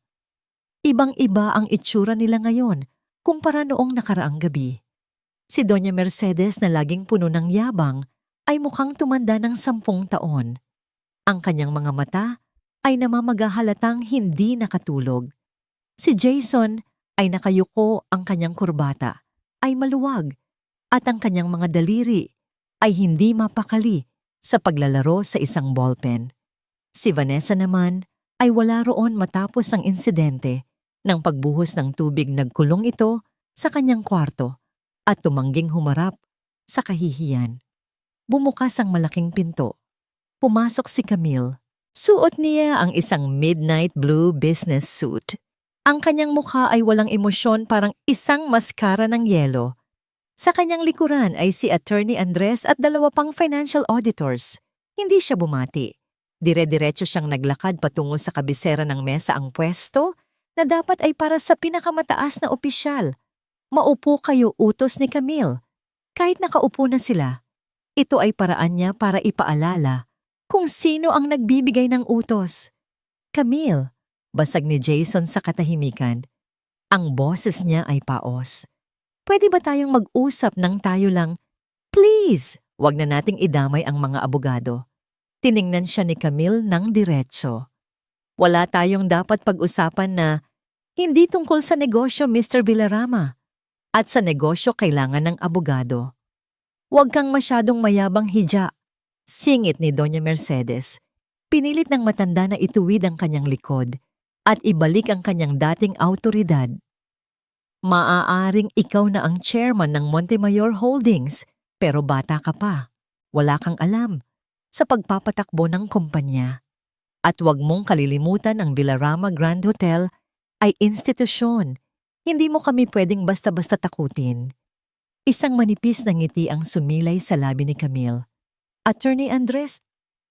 Tawag ni Camille nang hindi inaalis ang tingin kay Mercedes. Pakibigay sa kanila ang realidad. Lumapit si Attorney Andres at inilapag ang 3 makakapal na folder sa harap ni na Jason at Mercedes. Ang tunog ng pagbagsak ng mga papel sa mesa ay mabigat at puno ng banta. Ayon sa aming audit, panimula ni Andres, ang Villarama Corporation ay nalulugi na sa loob ng 5 sunod-sunod na taon. Ang inyong utang sa 3 malalaking bangko ay umaabot na sa 800 milyong piso. Binuksan ni Camille ang sarili niyang folder. At ang mas malala, dagdag ni Camille, ang collateral na ginamit niyo para sa mga utang na yon ay ang building ng hotel. Pero, paano niyo isasangla ang gusali kung ang lupang kinatatayuan nito ay hindi sa inyo at paso na ang kontrata? Namutla si Jason. Alam niya ang tungkol sa utang, pero hindi niya alam na alam na rin ito ni Camille. Illegal iyon, patuloy ni Camille. Technical malversation, fraud. Kung gugustuhin ko, pwede ko kayong ipakulong ngayon din dahil sa paggamit ng lupa ko bilang garantiya sa utang nyo nang walang pahintulot. Hindi namin alam na sayo ang lupa, katwiran ni Mercedes, pero halatang natatakot na siya. Ang lola mo, kaibigan siya ng asawa ko. Ang lola ko ay patay na. Malamig na sagot ni Camille. At ang kaibigan ng asawa niyo ay hindi kaibigan ng apong inapi ninyo. Sumandal si Camille sa kanyang upuan at pinagsalikop ang kanyang mga kamay. Simple lang ang sitwasyon, Mrs. Villarama. Expired na ang lease contract ninyo kahapon. Bilang may-ari ng lupa, may karapatan akong bawiin ito anumang oras. Pero ang hotel? Nauutal na sabi ni Jason. Nakatayo ang hotel dyan. Hindi mo pwedeng bawiin ang lupa nang hindi sinisira ang hotel. Eksakto, sagot ni Camille. Kaya narito ang offer ko. Sanyalis niya kay Andres. Inilapag ng abogado ang isang manipis na dokumento. Option A. Paliwanag ni Camille. Magbabayad kayo ng renewal fee na 500 milyong piso. Cash. Upfront. Kapalit nito, bibigyan ko kayo ng panibagong 5 taong kontrata. Napasinghap si Doña Mercedes. 500 milyon. Nababaliw ka na ba? Wala kaming ganyang pera.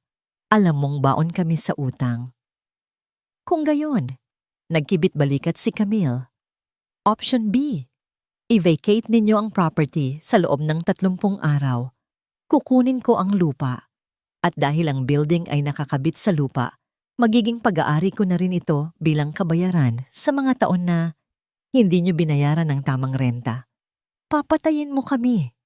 Sigaw ni Mercedes. Tumayo siya at pinalo ang mesa. Papatayin mo ang legasiya ng pamilya ko. Ito ba ang gusto mo? Paghihiganti dahil lang sa hindi natuloy ang kasal niyo ni Jason. Hindi natinag si Camille. Tinitigan niya ang matanda na ngayon ay nanginginig sa galit at takot. Huwag niyong ipasok ang nakaraan dito, sagot ni Camille ng mahinahon. Ito ay negosyo. Sabi niyo nga sa akin noon sa butik, wala kaming panahon para sayakan ng isang hampas lupa. Ibabalik ko lang sa inyo ang salita niyo. Wala akong panahon para sa drama ng isang bangkaroteng pamilya. Camille, please! Nagmakaawa si Jason. Ang kanyang mga mata ay puno ng luha. Alam kong galit ka, pero huwag naman ganito. 30 araw. Saan kami pupulutin? Paano ang mga empleyado? Natawa ng mahina si Camille. Isang tawa na walang saya. Ngayon, nag-aalala ka sa mga empleyado. Noong tinanggal niyo ako, dahil sa kapritsyo ni Vanessa, naisip niyo ba ang kapakanan ko? Noong pinahiya niyo ako sa harap ng mga katrabaho ko, naisip niyo ba ang mararamdaman nila? Tumayo si Camille. Ang kanyang anino ay tumakip sa mag-ina. Mayroon kayong 24 na oras para magdesisyon, 500 milyong piso o eviction. Kung ako sa inyo, tatawagan ko na ang daddy ni Vanessa. Baka sakaling pautangin pa kayo ng bangko nila. Oh wait, tumawag nga pala ako sa kanila kaninang umaga. Nanlaki ang mga mata ni Jason. Anong ginawa mo? Sinabi ko sa kanila ang totoo. Ngiti ni Camille. Na ang hotel niyo ay nakatayo sa hangin at bilang isang matalinong bangkero, ni-revoke na ni Mr. Gozon ang loan ninyo. Wala na kayong makukuhang pera sa kanila. Napaupo si Jason tila nawalan ng lakas ang mga tuhod. Ang huling pag-asa nila ang pera ng mga Gozon ay nawala na rin. Bakit bulong ni Jason? Bakit mo ginagawa sa amin ito? Lumapit si Camille sa pinto. Bago siya lumabas, lumingon siya sa huling pagkakataon.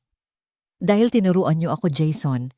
Tinuruan niyo ako na sa mundong ito, ang may pera ang gumagawa ng batas. Sinusunod ko lang ang batas na ginawa ninyo. Iniwan ni Camille ang conference room.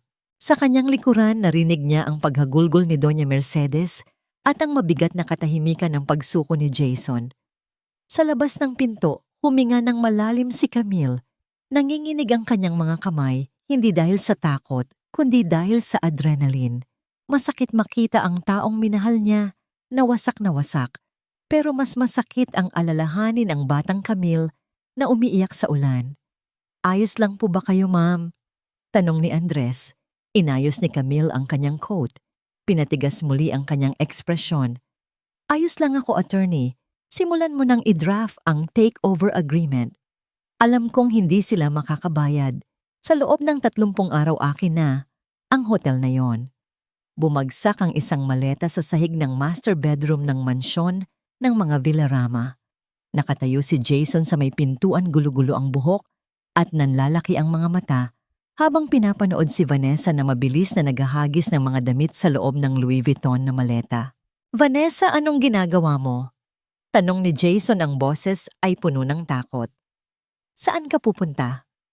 Kailangan nating mag-isip ng paraan para kausapin ang daddy mo. Baka mapabago pa natin ang isip niya tungkol sa loan. Huminto si Vanessa sa pagtutupi. Humarap siya kay Jason at tumawa isang tawa na walang halong pagmamahal kundi puro panghahamak. Gising na Jason. Sigaw ni Vanessa. Tinawagan na ako ni Daddy. Sinabi niya sa akin ang lahat. Ang lupa, ang utang, ang panloloko niyo sa bangko. Tapos na ang lahat. Wala na kayong pera. At sa tingin mo ba, mananatili ako sa isang lumulubog na barko? Lumapit si Jason at hinawakan ang braso ni Vanessa. Pero mahal natin ang isa't isa, di ba? Sabi mo sa akin tayo hanggang dulo. Hinawi ni Vanessa ang kamay ni Jason ng marahas, parang nandidiri siya sa hawak nito. Mahal. Ngumiwi si Vanessa. Minahal ko ang apelidong Villarama. Minahal ko ang titulo ng pagiging may-ari ng hotel. Pero ikaw, isang lalaking walang bayag na nagtatago sa saya ng nanay niya. Huwag kang magpatawa. Huwag kang magpatawa. Ang totoo niyan, bagay kayo ni Camille. Pareho kayong mga talunan. Isinara ni Vanessa ang zipper ng kanyang maleta ng marahas. Hinila niya ang handle nito at naglakad palabas ng kwarto. Binabangga ang balikat ni Jason sa kanyang pagdaan. Ang tunog ng takong ng kanyang sapatos sa sahig na kahoy ay parang mga pako na ibinabaon sa kabaong ng relasyon nila. Vanessa, sandali. Sigaw ni Jason humahabol sa hagdanan. Hindi mo pwedeng gawin ito. Sa ibaba ng hagdan na abutan nila, si Doña Mercedes. Nakatayo ang matanda, namumutla at nanginginig ang mga labi habang nakatingin sa papaalis na si Vanessa. Hisha, tawag ni Mercedes, ang boses ay nanginginig. Saan ka pupunta? Ang engagement party, ang pautang. Huminto si Vanessa sa tapat ng pintuan. Hindi siya lumingon. Tapos na ang palabas, Mercedes. Malamig na, sabi ni Vanessa. Hanap na lang kayo ng ibang maluloko. Padabog na isinara ni Vanessa ang malaking pinto ng mansyon. Ang ugong ng makina ng kanyang sports car sa labas ay hudyat ng pagtatapos ng kanilang huling pag-asa. Naiwan si Jason at Mercedes sa gitna ng malaking sala. Ang katahimikan ay nakakabingi. Tumingin si Mercedes sa kanyang anak. Jason, anong gagawin natin? Mawawala ang lahat. Ang hotel, ang mansyon ang pangalan natin? Napaupo si Jason sa sofa, sapo ang kanyang noo. Hindi ko alam, Ma. Hindi ko na alam. Biglang napahawak si Doña Mercedes sa kanyang dibdib. Ang kanyang paghinga ay naging mabilis at mababaw. Ang puso ko. Daing ni Mercedes. Ang kanyang muka ay napangiwi sa sakit. Jason, hindi ako makahinga. Ang puso ko. Dahan-dahang bumagsak si Mercedes sa carpeted na sahig. Ang isang kamay ay nakataas na parang humihingi ng saklolo. Mama, mabilis na lumapit si Jason at lumuhod sa tabi ng kanyang ina. Ma, anong nangyayari? Tatawag ako ng ambulansya. Hinawakan ni Mercedes ang kamay ni Jason ng mahigpit, masyadong mahigpit para sa taong inaatake sa puso. Huwag ambulansya. Bulong ni Mercedes, humihingal. Tawagan mo si Camille. Si Camille? Bakit si Camille, Ma? Kailangan mo ng doktor. Tawagan mo siya. Mariing utos ni Mercedes, saglit na nawala ang hirap sa boses bago bumalik sa pag-arte. Sabihin mo, namamatay na ako. Baka sakaling maawa siya. Baka hindi niya tayo palayasin kapag nalaman niyang may sakit ako. Naintindihan agad ni Jason. Isa na naman itong palabas. Isa itong manipulasyon. Pero sa desperasyon niya, wala siyang ibang choice, kundi sumakay sa laro ng ina. Pagkalipas ng 30 minuto, bumukas ang pinto ng mansyon. Pumasok si Camille. Hindi siya nagmamadali. Kalmado ang kanyang mga hakbang habang naglalakad papasok sa sala. Sa likuran niya, hindi si Attorney Andres ang kasama, kundi isang lalaking nakasuot ng puting coat at may dalang medical bag. Naabutan nila si Mercedes na nakahiga sa sofa nahihirapan.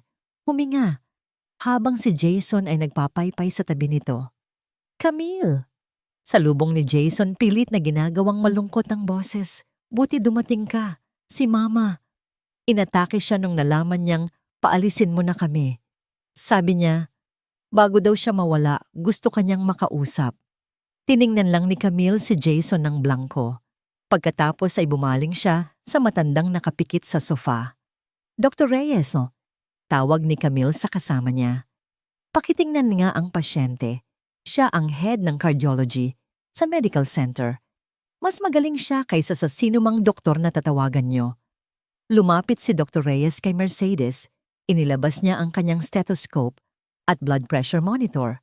Habang sinusuri ng doktor si Mercedes, mapapansin ang bahagyang pagtaas ng kilay ng doktor. Sinuri niya ang pulso. Pinakinggan ang dibdib. Tiningnan ang reaksyon ng mga mata. Ari! Masakit! Daing ni Mercedes habang nakapikit. Tumayo si Dr.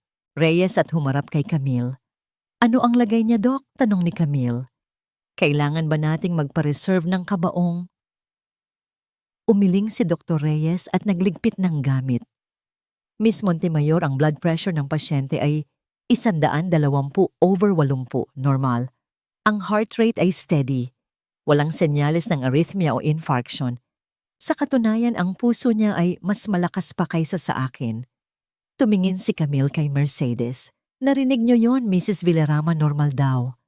Nanatiling nakapikit si Mercedes, nagmamatigas sa kanyang pag-arte. Hindi. Nagkakamali ang doktor. Masakit talaga. Lumapit si Camille at bumulong sa tainga ng matanda. Tumayo na kayo dyan, Doña Mercedes. Wala kayong makukuhang award sa acting na yan. At kung hindi kayo tatayo sa bilang ng 3, itutuloy ko ang pagpapalaya sa inyo bukas na bukas din. 1. Nanatiling nakapikit si Mercedes pero nakakuyom na ang kanyang mga kamao. 2. Biglang dumilat si Mercedes at bumangon mula sa sofa. Wala na ang bakas ng sakit sa kanyang mukha. Ang naroon lang ay purong puot at kahihiyan. Wala kang modo. Sigaw ni Mercedes. Halos mamatay na ako sa stress dahil sa'yo. Tapos pagbibintangan mo pa akong nag-iinarte. Hindi hinala yon kundi diagnosis. Sagot ni Camille nang walang emosyon. Ngayon nagising na kayo, pag-usapan natin ang huling offer ko. Ang exit strategy. Naupo si Camille sa tapat na armchair parang siya na ang may-ari ng bahay. Jason, Mercedes, makinig kayong mabuti. Dahil isang beses ko lang ito sasabihin.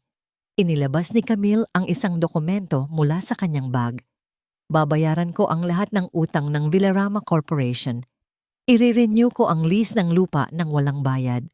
At mag-i-inject ako ng bagong capital para sa renovation ng hotel. Nanlaki ang mga mata ni Jason. Talaga gagawin mo yon? Patapusin mo ako, putol ni Camille. Gagawin ko yon sa ilalim ng 3 kondisyon. Itinaas niya ang 3 daliri. Una, kukunin ko ang 51% ng shares ng kumpanya. Ibig sabihin ako na ang may hawak ng majority control. Wala kayong desisyon na magagawa ng walang pirma ko. Napasinghap si Mercedes. Akin ang kumpanyang ito, hindi mo pwedeng agawin ang control. Pangalawa, patuloy ni Camille, hindi pinansin ang reklamo ng matanda.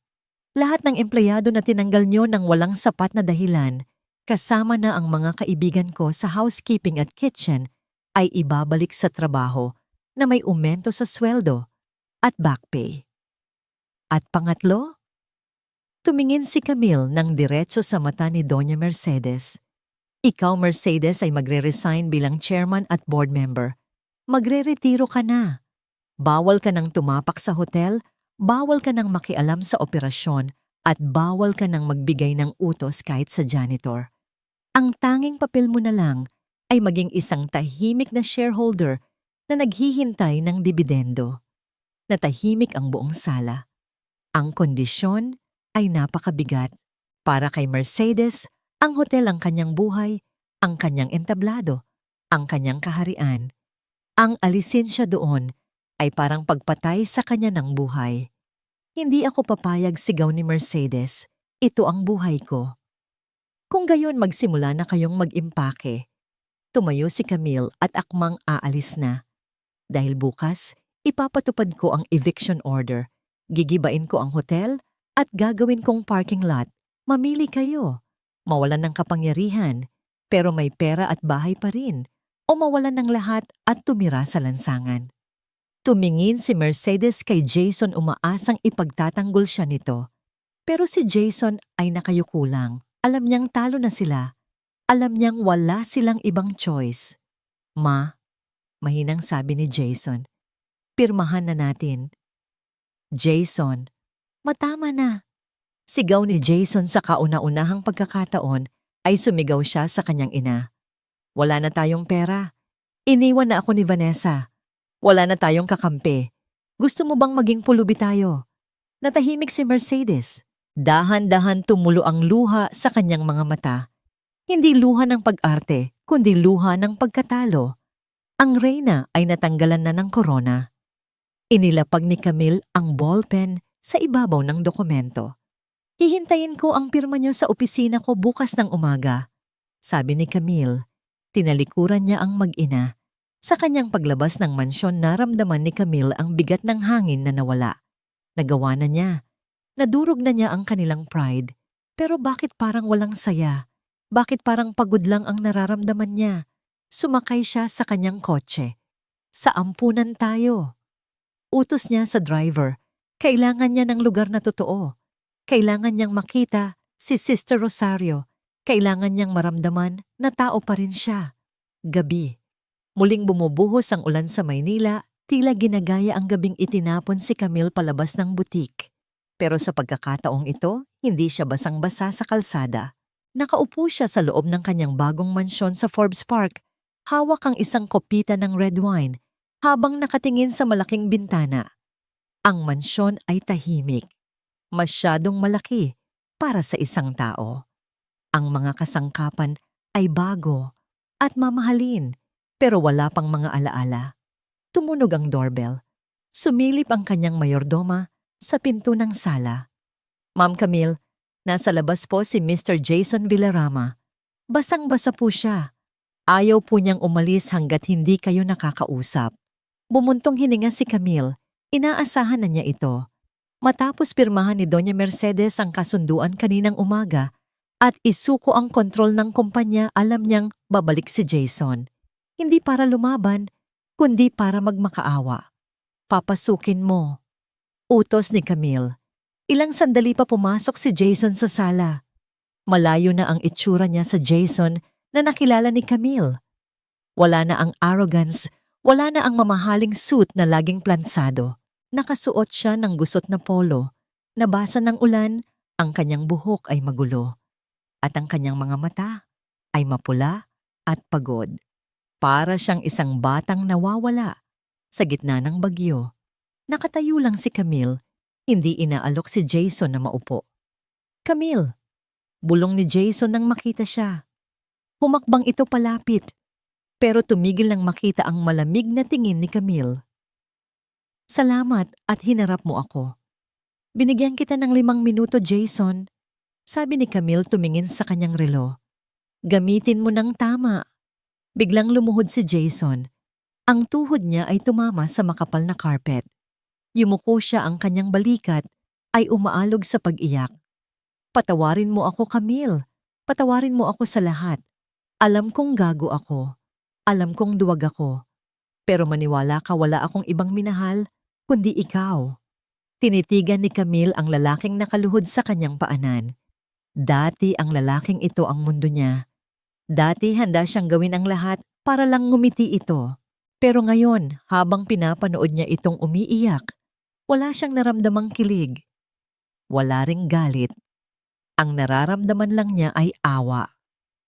Tumayo ka dyan. Utos ni Camille. Huwag mong dungisan ang carpet ko ng mga luha mo. Camille, please. Nag-angat ng tingin si Jason, puno ng desperasyon ng muka. Pwede pa nating ayusin ito. Wala na si Vanessa. Wala na ang nanay ko sa kumpanya. Tayo na lang. Ikaw ang chairman, ako ang tutulong sa'yo. Tayo ang magpapatakbo ng hotel.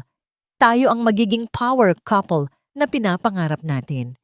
Tumawa ng mapait si Camille. Pinapangarap natin o pinapangarap mo ngayon dahil mayaman na ako. Hindi totoo yan, depensa ni Jason. Tumayo siya at sinubukang hawakan ang kamay ni Camille pero mabilis na umiwas ang dalaga. Minahal kita noong florist ka pa lang. Minahal kita nung wala ka pang pera. Hindi ba sapat na patunay yon? Minahal mo ako noon, oo. Sagot ni Camille, ang boses ay naging seryoso at malalim. Pero alam mo ba kung bakit mo ako minahal, Jason? Naguluhan si Jason. Dahil mabait ka. Dahil maalaga ka. Mali, putol ni Camille. Naglakad siya palapit sa bintana.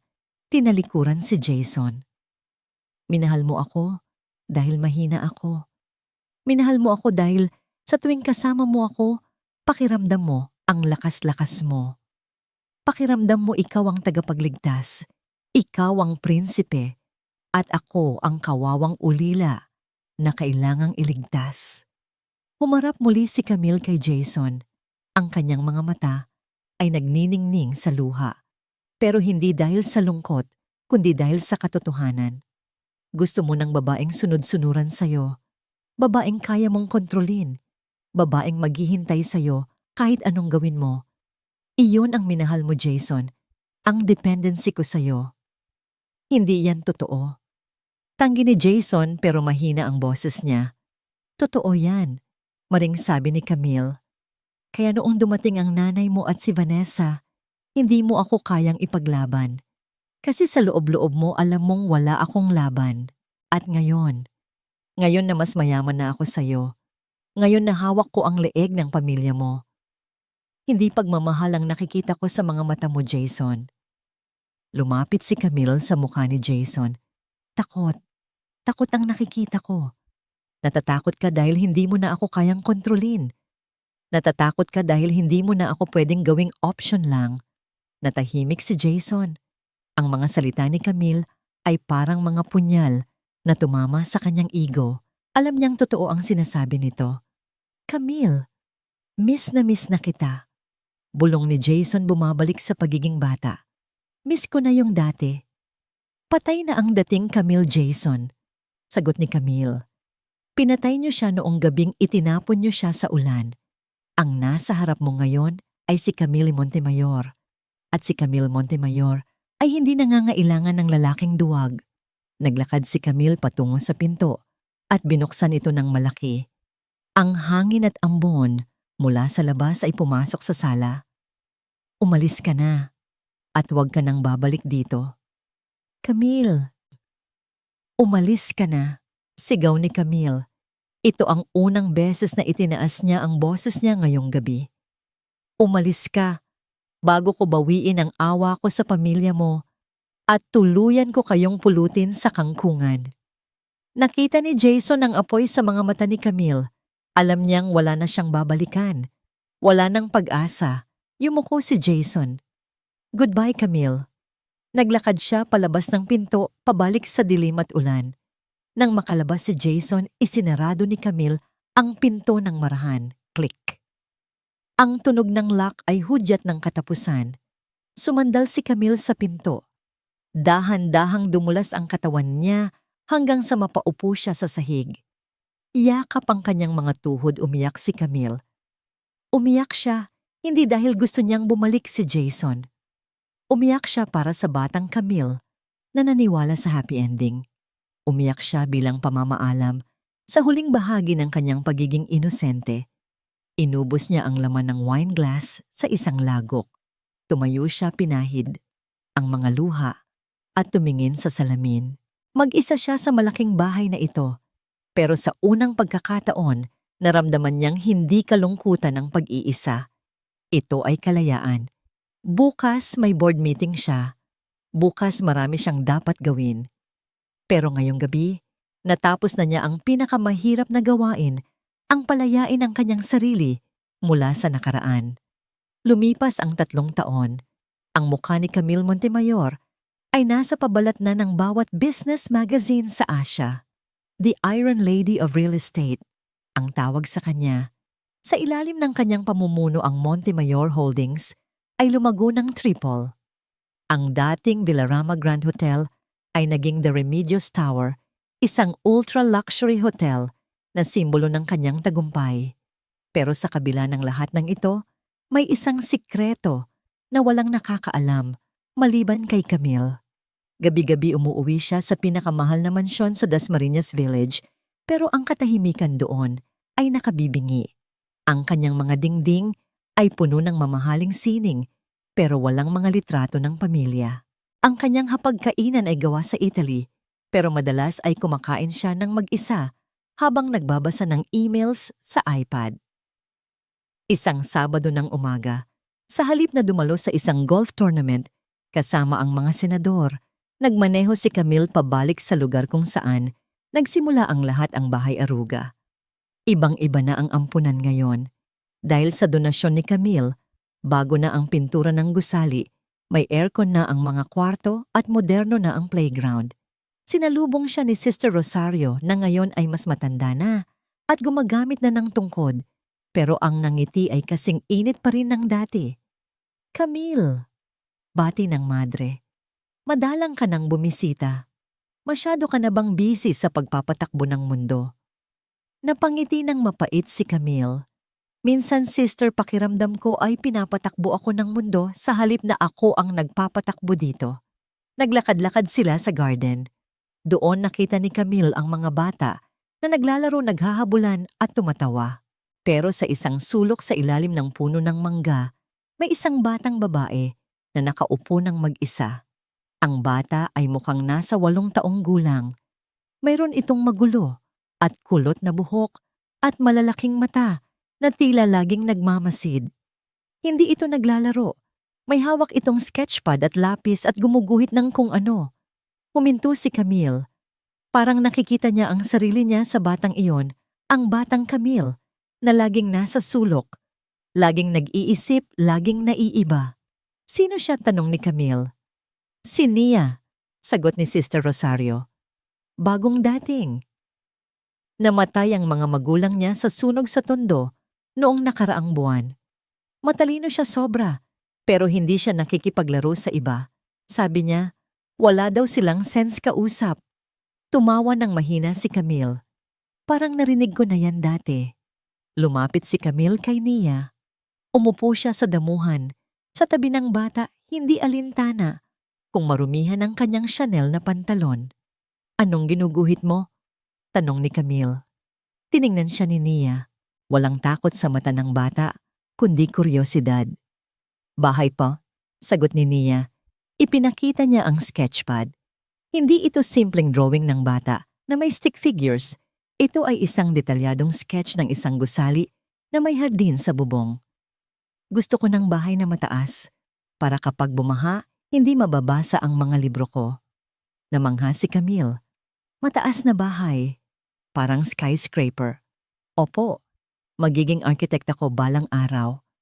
Sabi ni Nia nang may determinasyon.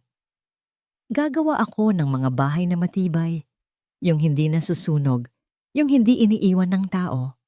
Naramdaman ni Camille ang pamilyar na kirot sa kanyang dibdib. Ang batang ito ay may apoy sa loob, tulad ng apoy na ibinigay ni Lola Remedios kay Camille. Pero kung walang gagabay sa apoy na yon, pwede itong mamatay sa lamig ng mundo. Alam mo niya, sabi ni Camille, may kilala akong babae na gumagawa rin ng mga gusali. Marami siyang bahay pero wala naman siyang kasama sa loob. Bakit, tanong ni Nia? Malungkot yun ah. Oo nga eh. Sobrang lungkot pag-amin ni Camille. Tinitigan niya ang bata. Gusto mo bang makita ang mga drawing ng mga building na ginawa niya? Talaga po. Lumiwanag ang mukha ni Nia. Sa sandaling iyon, alam ni Camille na natagpuan na niya ang nawawalang piraso ng kanyang buhay. Ang proseso ng pag-aampon ay tumagal ng 6 na buwan.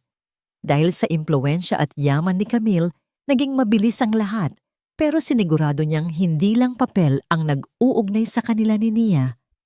Gabi-gabi, umuuwi na si Camille ng maaga. Tinuturuan niya si Nia mag-drawing. Binabasahan niya ito ng kwento. At unti-unti ang mansyon, na dating parang museo, ay naging isang tahanan. May mga kalat na sa sala, mga ruler, lapis at papel. May tawa na sa hapagkainan. Isang gabi may malaking charity gala ang ginanap sa The Remedios Tower. Ito ang gabi ng pagpaparangal kay Camille bilang Philanthropist of the Year. Umakyat si Camille sa entablado. Suot niya ang isang simpleng gown na kulay emerald green. Wala na ang matalim na bob cut. Mahaba na ulit ang buhok niya at malambot ang bagsak. Sa harap ng daan-daang tao nagsalita si Camille. Noong una akala ko ang tagumpay ay nasusukat sa taas ng gusali na pag-aari mo o sa dami ng zero sa bank account mo. Panimula niya. Akala ko ang pagiging isang Montemayor ay tungkol sa kapangyarihan. Tumingin siya sa front row. Doon nakaupo si Nia, suot ang isang magandang dress, pumapalakpak ng malakas, habang katabi si Sister Rosario. Pero nalaman ko na ang tunay na yaman ay hindi ang perang minamana natin. Patuloy ni Camille, ang boses ay nanginginig sa emosyon. Ang tunay na yaman ay ang pagmamahal na pinipili nating ibigay. Ang tunay na legasiya ay hindi ang mga gusaling iiwan natin, kundi ang mga taong tinulungan nating tumayo. Nagpalakpakan ang mga tao. Sa likurang bahagi ng ballroom sa may dilim, may isang lalaking nakatayo. Si Jason. Mukha na siyang matanda kaysa sa edad niya. Simple lang ang suot niyang barong. Nagtatrabaho na siya ngayon bilang manager ng isang maliit na resort sa probinsya. Wala na ang angas, wala na ang yabang. Pinanood ni Jason si Camille sa entablado. Nakita niya ang ningning sa mga mata nito, isang ningning na hindi niya kailanman nakita nung sila pa. Masaya ka na. Bulong ni Jason sa sarili, may halong lungkot, pero may kasamang pagtanggap. At masaya ako para sa'yo. Tumalikod si Jason at tahimik na lumabas ng ballroom. Tinanggap na niya na ang papel niya sa buhay ni Camille ay tapos na. Siya ang lesson, hindi ang destination. Sa entablado tinawag ni Camille si Nia. Gusto kong ipakilala sa inyo ang aking anak, sabi ni Camille nang umakyat ang bata. Si Nia Montemayor, ang susunod na tagapagmana. Hindi dahil kadugo ko siya, kundi dahil siya ang pinili ng puso ko. Niyakap ni Nia si Camille nang mahigpit sa harap ng maraming tao. I love you, Mommy. Bulong ni Nia. I love you too, anak. Sagot ni Camille. Sa sandaling iyon, naramdaman ni Camille ang presensya ng kanyang Lola Remedios at ng kanyang mga magulang. Naramdaman niya na kompleto na ang bilog. Ang batang ulila na itinapon sa ulan ay naging silungan ng isa pang batang ulila. Tumingin si Camille sa bintana ng ballroom kung saan tanaw ang skyline ng Maynila.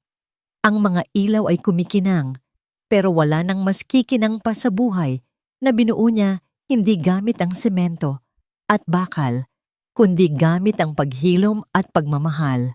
Ito ang lihim ng huling tagapagmana na ang pinakamalaking tagumpay ay ang pagbangon mula sa sakit at ang paggamit sa iyong mga peklat para maging mapa ng pag-asa para sa iba.